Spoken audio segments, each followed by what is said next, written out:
Welcome to money management channel. மார்க்கெட்டில் இப்போ ITC வந்து ஓரளவுக்கு பாசிட்டிவாக ட்ரேட் ஆக ஆரம்பிச்சிருச்சு. இந்த லாஸ்ட் 6 மந்த்தாக பார்த்தீங்க அப்படின்னா இந்த 430 450 நடுவுலேயே வந்து ஐடிசி வந்து நியூட்ரலாக ஸ்டேபிளாக ட்ரேட் ஆகிட்டு இருந்துச்சு. இப்போ அந்த பழைய பிரேக் பண்ணிட்டு இப்போ ஓரளவுக்கு நியூ ஹையை கிரியேட் பண்ணிட்டு இருக்கு. கூடிய சீக்கிரம் வந்து பார்த்தீங்க அப்படின்னா அதோட 52 வீக் ஹையை கிரியேட் பண்ணுறதுக்கும் பாசிபிலிட்டிஸ் இருக்கு. ஜியோ ஃபினான்சியல் சர்வீசஸ்லேயும் பார்த்தீங்கன்னா ஒரு சில பாசிட்டிவான நியூஸஸ் வந்திருக்கு. ஸோ லாங் டேர்முக்கு இந்த ஸ்டாக்கை வந்து கன்சிடர் பண்ணுறதுக்கு ஒரு சில பாசிட்டிவான நியூஸஸ் கொடுத்துருக்காங்க. அது என்னென்ன நியூஸ்னு பார்த்துட்டு பிஜி நோட் வந்து இப்போ ஒரு அட்ராக்டிவான பிரைஸ்ல இருக்கு. ஸோ லாங் டேர்முக்கு இதை ஹோல்ட் பண்ணலாமா இல்ல ஹோல்ட் பண்ணிட்டு இருக்கிறவங்க இதை என்ன பண்ணலாங்கிறத டிசைட் பண்ணலாம். கோல்டை பொறுத்த வரைக்கும் இப்போ கோல்டு பீஸ் வந்து கன்சிடர் பண்ணலாம். ஏன்னா கோல்டோட பிரைஸ் ஹைக் ஆகிறதுக்கு நிறைய பாசிபிலிட்டிஸ் இருக்கு. ஸோ அதனால கோல்டு பீஸ் வந்து இப்போ என்ன சிச்சுவேஷன்ல இருக்குன்னு கம்ப்ளீட்டா இப்போ நம்ம டிஸ்கஸ் பண்ண ஐடிசி ஆகட்டும் ஜியோ ஃபினான்சியல் சர்வீசஸ் பிஜி இன்வெர்ட் கோல்டு பீஸை பத்தி ஒரு சின்ன அனலைஸ் இந்த வீடியோல டீடைலா டிஸ்கஸ் பண்ண போறோம். ஃபர்ஸ்ட்டாக நம்ம எடுத்துக்க போகிறது ஐடிசி ஸ்டாக்கை பற்றி டீட்டெயிலாக பார்க்கலாம். ஐடிசியை பொறுத்த வரைக்கும் இவங்க எஃப்எம்சிஜியில் வந்து ஒரு மார்க்கெட் லீடராக வரதுக்கு தான் நிறையா ட்ரை பண்ணிட்டு இருக்காங்க. அதுக்கு உண்டான ஸ்டெப்ஸ் எல்லாமே எடுத்துகிட்டு இருக்கிறாங்க. இப்போ ரீசெண்டாக வந்த டேட்டாவும் அதுக்கு சப்போர்ட்டிவாக இருக்குது. சிகரெட் இன்க்ளூடிங் சிகரெட்டோட பார்த்தீங்க அப்படின்னா எஃப்எம்சிஜியில் வந்து இவங்க ஒரு 72% பக்கமாக வந்து ஹோல்டிங்ஸ் வச்சிருக்காங்க. அக்ரி பிஸ்னஸை பொறுத்த வரைக்கும் இவங்க வந்து ஒரு 12% பக்கமாக இருக்குது. அதர் பிஸ்னஸ் அதாவது இப்போ ஐடி இந்த மாதிரி பிஸ்னஸில் ஒரு 7% வச்சிருக்காங்க. ஹோட்டல் பிஸ்னஸில் ஒரு 4% இருக்குது. பேப்பர் போர்டிங் பேப்பர் அண்ட் பேக்கேஜிங்ல வந்து பாத்தீங்க அப்படின்னா ஒரு 4% இருக்கு. ஸோ இதுதான் வந்து டோட்டலா ஐடிசியோட ரெவன்யூ ஜென்ரேஷன் பேட்டர்னா இருக்கு. இதுல பொறுத்த வரைக்கும் இதுல ஒவ்வொரு செக்டர்லயும் அதாவது இப்போ எஃப்எம்சிஜி ஆகட்டும் அக்ரி ஆகட்டும் ஐடி ஆகட்டும் ஹோட்டல் ஆகட்டும் இதுல எல்லாமே வந்து செப்பரேட் செக்டரா இருந்தாலும் ஐடிசின்னு ஒரே ஒரு பேரண்ட் கம்பெனி கீழே ரன் ஆயிட்டு இருக்கு. இதுல இண்டிவிஜுவலா ஒவ்வொரு செக்டர்லயும் வந்து பாத்தீங்க அப்படின்னா நிறைய இம்ப்ளிமெண்டேஷன்ஸ் கொடுத்துட்டு வந்திருக்காங்க. இப்போ இதுக்கு நெகட்டிவா அதாவது இந்த ஸ்டாக்கு வந்து வர்ற சேலஞ்சிங் என்னன்னு பார்த்துட்டு ஸோ இவங்க பாசிட்டிவா கொண்டுட்டு வந்து என்னென்ன நியூஸஸ்ங்கிறத வந்து டீடைலாவே டிஸ்கஸ் பண்ணலாம்.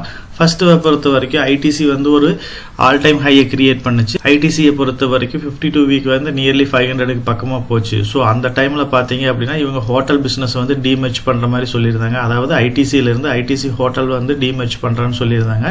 இது வந்து மார்க்கெட்ல இருந்த இன்வெஸ்டருக்கு அந்த அளவுக்கு வந்து ஒரு பாசிட்டிவா இதை கன்சிடர் பண்ணல. எதனாலனா இவங்க வந்து 1:1 ரேஷியோல கொடுக்காம 40% ஹோல்டிங்ஸ் வந்து ஐடிசி கன்சிடர் பண்ணிக்கணும். ரிமைனிங் 60% வந்து ஷேர் ஹோல்டருக்கு பிரிச்சு கொடுப்பான்னு சொன்னதுனால மார்க்கெட் லைக் பண்ணாதனால இதுல நிறைய செல்லிங் பிரஷர் வந்துச்சு. ஷேர் ஹோல்டிங் பேட்டர்னை பொறுத்த வரைக்கும் எஃப்ஐல வந்து பாத்தீங்க அப்படின்னா ஒரு 44% இருக்கு. அதே மாதிரி டிஐட்ட 42% இருக்கு. பப்ளிக்ட்ட பாத்தீங்க அப்படின்னா 15% இருக்கு. அதர்ஸ்ட் வந்து 1% இருக்கு. இதுல எஃப்ஐட்ட வந்து மெயினா வந்து பாத்தீங்கன்னா பேட் அதாவது பிரிட்டிஷ் அமெரிக்கன் டொபாக்கோட்ட ஒரு குறிப்பிட்ட ஹோல்டிங்ஸ் அதாவது 25% 30% இருக்கு. அவங்க வந்து அவங்க பேரண்ட் கம்பெனி பேட்ல வந்து நிறைய ப்ராப்ளம் இருக்கிறதுனால ஐடிசி வந்து இந்தியன் மார்க்கெட்ல இருக்கிற ஐடிசியோட ஹோல்டிங்ஸை கொஞ்சம் குறைச்சிக்கிற மாதிரி அதாவது 4% வரைக்கும் குறைக்கலான்ற மாதிரி டிசைட் பண்ணியிருந்தாங்க. ஸோ ஐடிசி வந்து ஓரளவுக்கு ரேட் ஹைக் ஆச்சு அப்படின்னா அவங்க வந்து செல் பண்றாங்க. ஸோ அதனாலே வந்து ஐடிசி ஸ்டாக் வந்து ஓரளவுக்கு ஏறினாலும் கூடிய சீக்கிரமே வந்து அவங்க செல் பண்ணுவாங்கன்ற ஒரு நியூஸ்னால கொஞ்சம் கரெக்ட் ஆயிட்டு இருக்கு. ஸோ இதெல்லாம் வந்து டெம்பரவரியான ப்ராப்ளம் தான். கூடிய சீக்கிரம் இது எல்லாமே சால்வ் ஆயிரும். அது இல்லாம பாத்தீங்க அப்படின்னா இவங்களோட மெயினான பிசினஸ் வந்து டொபாக்கோ பிசினஸ் தான் இருக்கு. ஸோ டொபாக்கோங்கிறது மார்க்கெட்ல இருக்கிற எல்லாருமே லைக் பண்ற செக்டர் கிடையாது. அதனால வந்து இவங்க 20 இயர் 25 இயர்ல மேபி இதுக்கு வந்து கவர்மெண்ட் சைட்ல இருந்து ஏதோ ஒரு ப்ராப்ளமோ இல்ல சாங்ஷனோ வரலான்ற மாதிரி எக்ஸ்பெக்ட் பண்றோம். அதனால இவங்க என்ன பண்ணிட்டாங்கன்னா இப்பயே வந்து அதர் பிசினஸ்ல வந்து போக்கஸ் பண்ண ஆரம்பிச்சிட்டாங்க. அதர் பிசினஸ்னு போறப்ப இவங்களுக்கு நிறைய காம்படிஷன் இருக்கு. ஸோ இப்போ எஃப்எம்சிஜியாவே இருந்தாலும் இவங்க ரெகுலரா வந்து ப்ராஃபிட்டை வந்து இன்க்ரீஸ் பண்ண வேண்டிய ஒரு சூழ்நிலையில் இருக்காங்க. நியூ ப்ராடக்ட் எல்லாமே கொண்டு வர வேண்டிய ஒரு சிச்சுவேஷன் இருக்கு. நியூ இன்வெஸ்ட்மெண்ட் நிறைய தேவைப்படுது. நம்பர் ஆஃப் பிசினஸ் ஹோல்ட் பண்ற அளவுக்கு இவங்க வந்தாலும் நிறைய இன்வெஸ்ட்மெண்ட் பண்ணிட்டு இருக்காங்க.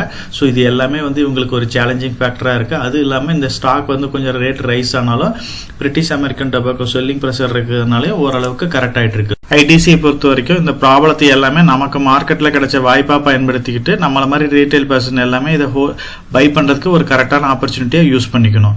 நெக்ஸ்ட் பாத்தீங்க அப்படின்னா எஃப்எம்சிஜில வந்து இவங்க வந்து ஒரு லீடிங் பிளேயரா வந்துட்டு இருக்கிறாங்க.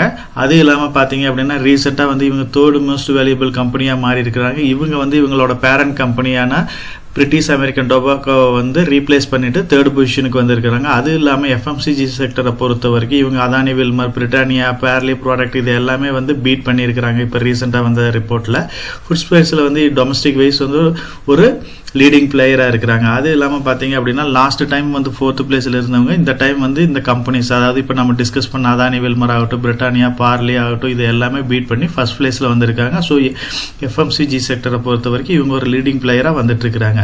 ஐடிசியோட ரெவன்யூவை பொறுத்த வரைக்கும் இவங்க 2017-18 நியர்லி 9,000 கோடிக்கு பக்கமாக ரெவன்யூ ஜென்ரேட் பண்ணியிருக்காங்க. 18-19 பார்த்தீங்க அப்படின்னா 9,000 கோடிக்கு மேலே இருந்திருக்கு. 19-20 வந்து 11 கோடிக்கு மேலே இருந்திருக்கு. 20-21 நியர்லி 12,000 கோடிக்கு மேலே இருக்கு. அதே மாதிரி 22 12,500 கோடிக்கு மேலே இருந்திருக்கு. 23 பார்த்தீங்க அப்படின்னா 16,000 கோடிக்கு மேலே இவங்க வந்து ரெவன்யூ ஜென்ரேட் பண்ணியிருக்கிறாங்க. பர்சன்டேஜ் வைஸ் பார்த்தீங்க அப்படின்னாலும் 2017-18 பார்த்தீங்க அப்படின்னா 76% மேலே இருந்திருக்கு. அதே 23 பார்த்தீங்கன்னா 84% இருக்கு. ஸோ இந்த கிராஃபை பார்த்தீங்கன்னா உங்களுக்கு கிளியராக புரியும். இவங்க வந்து எஃப்எம்சிஜி செக்டரில் வந்து ரெவன்யூ வைஸும் சரி, அதே மாதிரி பர்சன்டேஜ் வைஸும் நல்ல இம்ப்ரூவ்மெண்ட்டை காமிச்சிட்டு இருக்கிறாங்க. எஃப்எம்சிஜியில் வந்து ஃபாஸ்ட்டாக மூவ் ஆகிட்டு இருக்கிறாங்க. நெக்ஸ்ட் பிஸ்னஸ், அதாவது நெக்ஸ்ட் செக்டர்னு பார்த்தீங்க அப்படின்னா ஐடி செக்டர். ஐடி செக்டர்லேயே வந்து ஒரு நல்ல இம்ப்ரூவ்மெண்ட் இப்போ ரீசெண்ட் டைமில் கொடுத்துருந்தாங்க. ஐடிசி பொறுத்த வரைக்கும் ஐடிசி இன்ஃபோடெக்னு ஒரு சாஃப்ட்வேர் கம்பெனி வச்சிருக்காங்க. இது வந்து இந்தியாவுக்குள்ள மட்டும்தான் இப்போ ஃபங்க்ஷன் ஆயிருந்துச்சு. இப்போ வந்து இவங்க ரீசெண்டாக வந்து இவங்களோட subsidy full and full subsidy கம்பெனியை வந்து சவுதி அரேபியாவில் ஓப்பன் பண்ண போகிறாங்க. அதுக்கு உண்டான எல்லா ஸ்டெப்ஸும் எடுத்துட்டு இருக்காங்க. இன்னும் ஐடி செக்டர்லேயே வந்து குளோபலாக போகிறதுக்கு நிறைய ட்ரை பண்ணிட்டு இருக்காங்க. லாஸ்ட் வீக்கில் பார்த்தீங்க அப்படின்னா கிளவுட் கிச்சன் பிஸ்னஸ்லேயும் நல்ல என்ட்ரி கொடுத்துருக்காங்க. கிளவுட் கிச்சன் பிஸ்னஸை பொறுத்த வரைக்கும் இவங்களை வந்து பெங்களூர்ல வந்து ஓரளவுக்கு பண்ணிட்டு இருந்தாங்க. இப்போ ரீசெண்டாக வந்து பார்த்தீங்க அப்படின்னா ஃபுட் டெலிவரி ஆப் எல்லாமே இன்ட்ரடியூஸ் பண்ணி அதனால மார்னிங் பிரேக்ஃபாஸ்ட், அதே மாதிரி சைனீஸ் ரெசிபிஸ் இது எல்லாமே ப்ரொவைட் பண்ண போகிறாங்க. நெக்ஸ்ட்டாக வந்து பார்த்தீங்க அப்படின்னா சென்னையில் ஓப்பன் பண்ண போகிறாங்க. கூடிய சீக்கிரமே மும்பை, டெல்லி, கல்கட்டா எல்லா சிட்டிஸ்லேயும் வந்து கொண்டுட்டு வர போகிறாங்க. இந்த மாதிரி ஐடிசியை பொறுத்த வரைக்கும் ஒவ்வொரு செக்டர், அதாவது ஒவ்வொரு பிஸ்னஸ்லையும் வந்து இவங்க வந்து நல்ல இம்ப்ரூவ்மெண்ட் காமிச்சிட்டு இருக்கிறாங்க. அதனால ஒரு 5-6 கம்பெனிஸ்க்கு செய்கிற வேலையை அந்த ஐடிசின்ற ஒரே கம்பெனியே செஞ்சுட்டு இருக்கு. ஸோ அதுவும் வந்து ஒரு 470 ரூபா 80 ரூபா அந்த ரேட்டில் இப்போ கிடைக்கிறதுனால இதை டெஃபினட்டாக நம்ம கன்சிடர் பண்ணலாம். கூடிய சீக்கிரம் இந்த பிஸ்னஸ் எல்லாமே பெருசாகிறப்ப இது எல்லாமே ஸ்பிளிட் அப் ஆகும். ஸ்பிளிட் அப் ஆகிறப்ப அந்தந்த கம்பெனி வந்து அந்தந்த இண்டஸ்ட்ரி பிஇ வேல்யூஷனுக்கு அப்போ ஈக்குவலாக ட்ரேட் ஆச்சு அப்படின்னா நல்ல ஒரு ஹியூஜான ரிட்டர்னை கொடுக்கும். இது உடனே நடக்கிறதுக்கு பாசிபிலிட்டி இல்லை, ஃபியூச்சரில் நடக்கிறதுக்கு பாசிபிலிட்டிஸ் இருக்கு. ஐடிசியை வந்து லாங் டேர்ம் பொறுத்த வரைக்கும் இப்போ வந்து நம்ம ஃபோக்கஸ் பண்ண வேண்டியதாக இருக்கு. அது இல்லாமல் இவங்களுக்கு ரிமைனிங் பிஸ்னஸ்னு பார்த்தீங்க அப்படின்னா கன்சியூமர் குட்ஸ் நம்ம டிஸ்கஸ் பண்ண மாதிரி இருக்கு, அப்பரல்ஸ் இருக்கு, எஜுகேஷன் இருக்கு, பேக்கேஜிங் இருக்கு, அக்ரி பிஸ்னஸ் இருக்கு, paper boarding and speciality papers இருக்கு, ஹோட்டல் நம்ம டிஸ்கஸ் பண்ணோம், சிகரெட்ஸ் நம்ம டிஸ்கஸ் பண்ணோம், ஐடி டிஸ்கஸ் பண்ணியிருக்கோம். ஸோ இது இல்லாமல் ரிமைனிங் பிஸ்னஸ்லேயும் நல்லா ஃபோக்கஸ் பண்ணுறாங்க. அதுலேயும் நிறைய இம்ப்ரூவ்மெண்ட்ஸ் எல்லாம் அவங்க கண்டினியூஸாக கொண்டுட்டு வந்துட்டு தான் இருக்கிறாங்க. நெக்ஸ்ட் ஸ்டாக்கை நம்ம பார்க்க போகிறது ஜியோ ஃபினான்ஷியல் சர்வீசஸை பார்க்க போகிறோம். ஜியோவை பொறுத்த வரைக்கும் ஒரு கிளியரான ஐடியாவே நமக்கு இல்லாமல் இருந்துச்சு. இவங்களோட பிஸ்னஸ் மாடல் என்னவா இருக்கும், மெயினாக வந்து பார்த்தீங்க அப்படின்னா இவங்க ரிலையன்ஸ் குரூப்புக்கு கீழே இருக்கிறத ஒரு பெரிய ப்ளஸ்ஸாக பார்த்துட்டு இருந்தோம். அதே மாதிரி இவங்க ரிலையன்ஸில் வந்து ஒரு குறிப்பிட்ட பர்சன்டேஜ் ஹோல்டிங் வச்சுருக்காங்க, அதனால் வந்து இன்கம் ஜென்ரேட் பண்ணிட்டு இருந்தாங்க. ஸோ இவங்க பிஸ்னஸ் மாடலும் இவங்களோட ரெவன்யூ ரிலையன்ஸை தவிர அதர் இதில் எப்படி கொண்டுட்டு வர போகிறாங்க ஒரு கன்ஃபியூஷன் இருந்துச்சு. அதுக்கு உண்டான ஆன்சர்ஸ் எல்லாமே இப்போ கிடைக்க ஆரம்பிச்சிருக்கு. இப்போ ரீசெண்ட் டைமில் பார்த்தீங்க அப்படின்னா பிளாக் ராக்குன்ற எம்என்சி ஏஎம்சி கூட வந்து டைப் போட்டிருக்காங்க. கூடிய சீக்கிரம் வந்து இவங்க இந்தியன் மார்க்கெட்லேயும் வந்து ஒரு மியூச்சுவல் ஃபண்ட் எல்லாமே கொண்டுட்டு வர போகிறாங்க. அதே மாதிரி insurance, equity brokers, Reliance retail financial, secured loan, unsecured loan இது எல்லாமே கன்சியூமருக்கு வந்து ப்ரொவைட் பண்ண போகிறாங்க.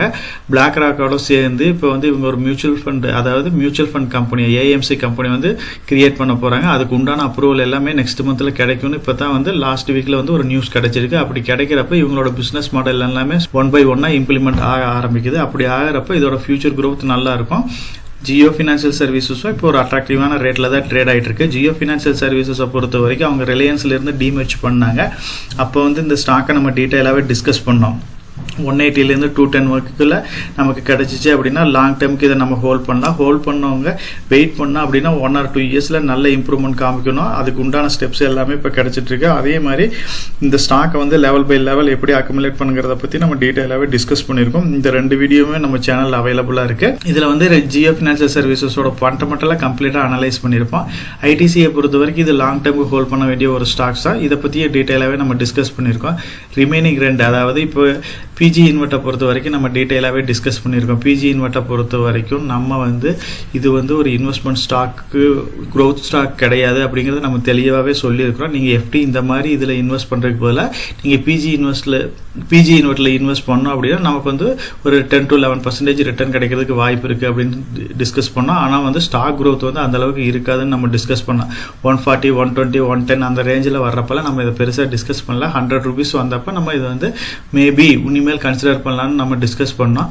உண்மையாவே வந்து ஒரு அந்த 100 ரேஞ்சுக்குள்ள தான் ட்ரேட் ஆயிட்டு இருக்கு. ஹியூஜான குவான்டிட்டிஸ், அதாவது உங்களோட போர்ட்ஃபோலியோல பிலோ 5% கீழே மட்டும் இந்த ஹோல்டிங்ஸ் வச்சுக்கோங்க. growth ஓரியன்டா பை பண்ணாதீங்க. நீங்க ஃபிக்ஸ்ட் டெபாசிட் இந்த மாதிரி ஸ்கீம்ல போடுறதுக்கு எவ்வளவு முடியுமோ அந்த அமௌண்ட்டை மட்டும் நீங்க பிஜி இன்வெர்ட்ல இன்வெஸ்ட் பண்ணுங்க. நெக்ஸ்ட் பாத்தீங்க அப்படின்னா கோல்டை பொறுத்த வரைக்கும் நம்ம சொல்லவே தேவையில்லை. கோல்டு கண்டினியூஸா வந்து ரேட் ரைஸ் ஆகிட்டே தான் இருக்கு. உண்மையுமே ரேட் ரைஸ் ஆகிறதுக்கு தான் நிறைய பாசிபிலிட்டிஸ் இருக்கு. கோல்டை பொறுத்த வரைக்கும் கோல்டு ஸ்டாக்ஸ் எல்லாமே நல்ல ஒரு ஹியூஜான ரேலியை கொடுத்துருக்கு. கோல்டு வந்து ஃபியூச்சர்ல ஒரு நல்ல ரிட்டர்னை கொடுக்கும். ஆவரேஜா வந்து இது 12% கொடுக்கறதுக்கு பாசிபிலிட்டிஸ் இருக்கு. So long term point of வியூல கோல்டு பீஸ் வந்து இப்போ கன்சிடர் பண்ணலாம். இன்னும் 1 or 2 இயர்ஸ்ல வந்து இன்னும் கோல்டு நல்ல ரேட்டுக்கு போறதுக்கு வாய்ப்பு இருக்கு. இப்போ இந்த நம்ம டிஸ்கஸ் பண்ண ஐடிசி ஆகட்டும், ஜியோ ஃபினான்ஷியல் சர்வீசஸ் ஆகட்டும், பிஜி இன்வெர்ட், கோல்டு பீஸ், இதை பத்தி டீடைலான வியூஸ் எல்லாமே நம்ம சேனல்ல ஆல்ரெடி டிஸ்கஸ் பண்ணியிருக்கோம். கோல்டை பொறுத்த வரைக்கும் ஒரு 500 ரூபா 1000 ரூபாய் இருந்தாவே போதும், நம்ம கோல்டு பீஸ்ல இன்வெஸ்ட் பண்ணலாங்கிறத பத்தி கிளியராகவே எக்ஸ்பிளைன் பண்ணியிருக்கோம். இதெல்லாம் ரெஃபர் பண்ணீங்க அப்படின்னா உங்களோட இன்வெஸ்ட்மெண்ட்டுக்கு எல்லாமே சப்போர்ட்டா இருக்கும். ஸோ நிப்பான் இண்டியா ETF ஆன கோல்டு பீஸ் தான் மெயினாக வந்து நம்ம வந்து லாங் டேர்ம் இன்வெஸ்ட்மெண்ட்டுக்கு செலக்ட் பண்ணியிருக்கோம். எதனாலன்னு பார்த்தீங்கன்னா இதோட ட்ராக்கிங் எரர் கம்மியாக இருக்கும், வால்யூம் வந்து ஜாஸ்தியாக ட்ரேட் ஆகிட்டு இருக்கு. ஸோ அதனால வந்து கோல்டு பீஸை வந்து நம்ம கன்சிடர் பண்ணலாம். கோல்டு பீஸை பொறுத்த வரைக்கும் இப்போ ரேட் வந்து 53 ரூபாய் ரேட்டில் ட்ரேட் ஆகிட்டு இருக்கு. நம்ம பிலோ 50 கீழே, அதாவது 48, 49, 50 அந்த ரேஞ்சில் வந்து நம்ம வீடியோஸே போட்டிருந்தோம். இந்த டைம் வந்து எக்ஸாக்டான டைம் நீங்கள் கன்சிடர் பண்ணுங்க SIP மோட்லன்னா. அதுக்கப்புறம் பார்த்தீங்க அப்படின்னா 50 ரூபீஸ்க்கு மேலே போனது இன்னும் குறையவே இல்லை, ஜாஸ்தி ஆகிட்டே தான் இருக்கு. நீங்க வந்து டெஃபினட்டா வந்து கோல்டு பீஸையும் கன்சிடர் பண்ணலாம். இதோட 52 வீக் ஹை அப்படின்னு பாத்தீங்க அப்படின்னா 55 ரூபா 30 காசுக்கு போயிருக்கு, லோ 46 ரூபாய்க்கு போயிருக்கு. ஸோ கோல்டு பீஸை பொறுத்த வரைக்கும் நீங்க SIP மோட்ல ரெகுலரா மாசம் ஒரு குறிப்பிட்ட அமௌண்ட் இன்வெஸ்ட் பண்ணிக்கிட்டே இருந்தா அப்படின்னா ஃபியூச்சர்ல வந்து ஒரு நல்ல ரிட்டர்னை கொடுக்கும். நெக்ஸ்ட் ஸ்டாக்னு பாத்தீங்க அப்படின்னா ரிமைனிங் இருக்கிற ஸ்டாக்ஸ், அதாவது power grid, infrastructure, ITC, Jio finance வந்து நம்ம PE ரேஷியோ பிரகாரம் ஷார்ட் லிஸ்ட் பண்ணியிருக்கேன். நம்ம டிஸ்கஸ் பண்ண மாதிரி பவர் கிரிட் இன்ஃப்ராஸ்ட்ரக்சர் வந்து ஒரு growth ஸ்டாக் கிடையாது. அதை பற்றி ஓரளவுக்கு டீட்டெயிலாகவே பார்த்துட்டோம். ஸோ நீங்கள் வந்து இது வரைக்கும் என்ட்ரி கொடுக்கல அப்படின்னா இந்த டைமில் வந்து என்ட்ரி கொடுக்கறதுக்கு ட்ரை பண்ணுங்கள். ஓரளவுக்கு ஹோல்டிங்ஸ் இருக்குது அப்படின்னா நீங்கள் கன்சிடர் பண்ண தேவையில்லை. இதோட ரேட் அதுக்கு புக் வேல்யூக்கு ஈக்குவலாக வர்றதுக்கே பாசிபிலிட்டிஸ் இருக்குது. அதாவது இந்த கம்பெனியோட புக் வேல்யூ வந்து 85 ரூபீஸ் இருக்கு அப்படின்னா அதோட ரேஞ்சுக்கு வர்றதுக்கே பாசிபிலிட்டிஸ் இருக்கு. ஸோ அதனால நீங்க இமீடியட்டா இதை இன்வெஸ்ட் பண்ணணும்னு அவசியம் இல்லை. ரேட்டு வந்து ஹைக் ஆயிடாது. ஏதாச்சும் ஒரு ஆப்ஷன் கிடைக்குது 95 கீழே போகுது அப்படின்னா அந்த மாதிரி டைம்ல கூட கன்சிடர் பண்ணுங்க. இது வரைக்கும் நீங்க இன்னும் வந்து பவர் கிரிட் இன்வெஸ்ட் பண்ணலான்னு இருக்கிற ஒரு டைம் கிடைக்கல அப்படின்ற மாதிரி நீங்க நினைச்சீங்க அப்படின்னா உங்களோட அமௌண்ட் வந்து 4 hour 5 hours ஸ்பிளிட் பண்ணிட்டு ஒரு போர்ஷனை வந்து இன்வெஸ்ட் பண்ணுங்க. மறுபடியும் கரெக்ஷனுக்கு வெயிட் பண்ணுங்க ஒரு 5% வரைக்கும். அது ஆச்சு அப்படின்னா ஒவ்வொரு போர்ஷனாக நீங்கள் இன்வெஸ்ட் பண்ணிட்டு வாங்க. ஐடிசியை பொறுத்த வரைக்கும் இப்போ நம்ம டீட்டெயிலாகவே டிஸ்கஸ் பண்ணிட்டோம். இதோட PE பார்த்தீங்க அப்படின்னா 29.52 இருக்குது. அதர் கம்பெனிஸ், இது இவங்க வந்து ஒரு FMCG கம்பெனியை நம்ம கன்சிடர் பண்ணால் அதர் FMCG கம்பெனியை கம்பேர் பண்ணுறப்போ இது ரொம்ப ஒரு அட்ராக்டிவான வேல்யூஷனில் தான் இருக்குது. இந்த கம்பெனியை பொறுத்த வரைக்கும் இதுக்கு கடன் பார்த்தீங்க அப்படின்னா வெறும் 284 கோடி தான் இருக்குது. ஸோ இவங்களோட market capital, free cash flow இதெல்லாம் கம்பேர் பண்ணுறப்ப இது ஒரு பெரிய கடனே கிடையாது. ஃப்ரீ கேஷ் ஃப்ளோ மட்டும் 16,000 கோடிக்கு மேலே இருக்குது. ஸோ இந்த மாதிரி ஹியூஜான அமௌண்ட் இங்கே இருக்கிறதுனால அதர் பிஸ்னஸில் ஈஸியாக இன்வெஸ்ட் பண்ணிடுறாங்க. டிவிடெண்ட், போனஸ் இந்த மாதிரி கார்பரேட்டேஷன்ஸ் எல்லாமே வந்து இங்கே கிளியராக எடுக்க முடியுது. ஸோ ஐடிசியை பொறுத்த வரைக்கும் ஒரு கேஷ் ரிச் கம்பெனியாக தான் இருக்குது. பிஸ்னஸ் மாடலும் அதர் பிஸ்னஸ் மாடலும் எல்லாம் கிளியராக இருக்குது. ஸோ லாங் டேர்முக்கு இது நல்ல ரிட்டர்னை கொடுக்கும். டெஃபினட்டாக வந்து நீங்கள் ஐடிசியை வந்து கன்சிடர் பண்ணுங்கள். ஜியோ ஃபினான்ஷியல் சர்வீசஸை பொறுத்த வரைக்கும் 220 அந்த ரேஞ்சில் தான் ட்ரேட் ஆகிட்டு இருந்துச்சு. இப்போ ரீசெண்டாக இந்த நியூஸஸ் கிடைக்கும் எல்லாமே கொஞ்சம் ரேட் வந்து ரைஸ் ஆகிருக்கு. இவங்களோட பிஸ்னஸ் மாடல் எல்லாமே இப்போ ஸ்டார்ட் பண்ண ஆரம்பிச்சிட்டாங்க. இன்னும் 3 to 5 years நம்ம வெயிட் பண்ணோம் அப்படின்னா இவங்க கிளியரான பிஸ்னஸ் மாடல் டிஃபைன் பண்ணிட்டு அதுலேருந்து இன்கம் ஜென்ரேட் பண்ணாங்கன்னா இந்த கம்பெனியோட ப்ரைஸ் ஹைக்கு வர்றதுக்கு நிறைய பாசிபிலிட்டிஸ் இருக்குது. ஸோ நான் பேங்கிங்கை பொறுத்த வரைக்கும் இவங்க PE ரேஷியோ பிரகாரம் இண்டஸ்ட்ரி PE 21 இருக்குது. இதுக்கு இன்னும் வந்து அந்த அளவுக்கு எக்ஸாக்ட் PE நமக்கு கிளியராக கிடைக்காம இருக்குது.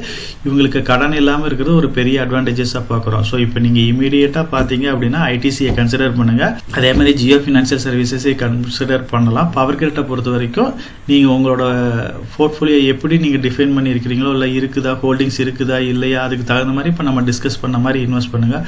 முடிஞ்ச வரைக்கும் இந்த மாதிரி ஸ்டாக்ஸ் எல்லாமே வந்து பார்த்தீங்க அப்படின்னா SIP மோடில் இன்வெஸ்ட் பண்ணுங்க. அப்படி இல்லை மார்க்கெட்டில் ஏதாச்சும் ஒரு ஹியூஜான கரெக்ஷன் வருது அப்படின்னா அந்த டைமில் வந்து லம்சம் மோடில் இன்வெஸ்ட் பண்ணுங்க. லாங் டைமில் நல்ல ஒரு ரிட்டர்னை கொடுக்கும். நம்ம சேனலை வந்து சப்ஸ்கிரைப் பண்ணிட்டு ஒரு 45% பார்க்குறாங்க. சப்ஸ்கிரைப் பண்ணாமல் ஒரு 55% பார்த்துட்டு இருக்கிறாங்க. சப்ஸ்கிரைப் பண்ணாதவங்க நம்ம சேனலையும் கொஞ்சம் சப்ஸ்கிரைப் பண்ணி சப்போர்ட் பண்ணுங்க. நம்ம சேனல் மெம்பர் கம்யூனிட்டியில் போர்ட்ஃபோலியோ அப்டேட், அதாவது என்னோட போர்ட்ஃபோலியோல என்ன ஸ்டாக் பை பண்றேன், என்ன ஸ்டாக் செல் பண்றேன், என்னென்ன சேஞ்சஸ் பண்ணிட்டு இருக்கேன், இதை பத்தி இன்ஃபர்மேஷன்ஸ் வந்து ஷேர் பண்ணிட்டு இருக்கேன். டெய்லி மார்க்கெட் அப்டேட் வந்து முடிஞ்ச வரைக்கும் போஸ்ட் பண்ணிட்டு இருக்கிறேன். கார்பரேட்ல என்னென்ன ஈவென்ட் இருக்கு, நம்மளோட இந்திய எக்கனாமியை பத்தி ஒரு சில யூஸ்ஃபுல்லான இன்ஃபர்மேஷன்ஸ் எல்லாமே ஷேர் பண்ணிட்டு இருக்கோம். மெம்பர் கம்யூனிட்டில ஜாயின் பண்ணி இதை ரெகுலரா ஃபாலோ பண்ணீங்க அப்படின்னா உங்களுக்கு நாலேஜ் இம்ப்ரூவ் ஆகிறது மட்டும் இல்லாம உங்களோட போர்ட்போலியோவை ஹெல்த்தியா பில்ட் பண்றதுக்கு எல்லா வகையிலும் சப்போர்ட்டிவா இருக்கும். இப்ப டிஸ்கஸ் பண்ண இன்ஃபர்மேஷன் எல்லாம் உங்களுக்கு யூஸ்ஃபுல்லா இருக்கும்னு நினைக்கிறேன். இந்த வீடியோ உங்களுக்கு யூஸ்ஃபுல்லா இருந்துச்சு அப்படின்னா நம்ம சேனலை வந்து சப்ஸ்கிரைப் பண்ணுங்க, நம்ம வீடியோவை லைக் பண்ணுங்க, ஷேர் பண்ணுங்க. கமெண்ட் செக்ஷன் ஓப்பன்ல தான் இருக்கு. சோ இந்த வீடியோ பத்தி உங்களோட ஒப்பீனியன் என்ன, இதுல என்னென்ன டவுட்ஸ் இருக்கு அப்படின்னு நீங்க கமெண்ட் செக்ஷன்ல போஸ்ட் பண்ணீங்க அப்படின்னா உங்களுக்கு மட்டும் இல்லாம நம்ம வியூவர்ஸ் எல்லாத்துக்குமே நல்ல ஒரு சப்போர்ட்டிவா இருக்கும். நான் ஒரு செபி ரிஜிஸ்டர்ட் அட்வைசர் கிடையாதுங்க. நம்ம சேனலில் போடுற வீடியோக்கள் எல்லாமே வந்து பார்த்தீங்கன்னா எஜுகேஷனல் ஆர் இன்ஃபர்மேஷன் பர்பஸ்க்கோசரம் போஸ்ட் பண்ணுற வீடியோக்கள் தாங்க. இன்வெஸ்ட்மெண்ட்னா கண்டிப்பாக ரிஸ்க் இருக்கும். அதனால நீங்கள் உங்கள் ஃபினான்ஷியல் அட்வைசர்கிட்ட டிஸ்கஸ் பண்ணியோ இல்லை நீங்களா ஓன் டிசிஷன் எடுத்தோ இன்வெஸ்ட் பண்ணுங்கள்.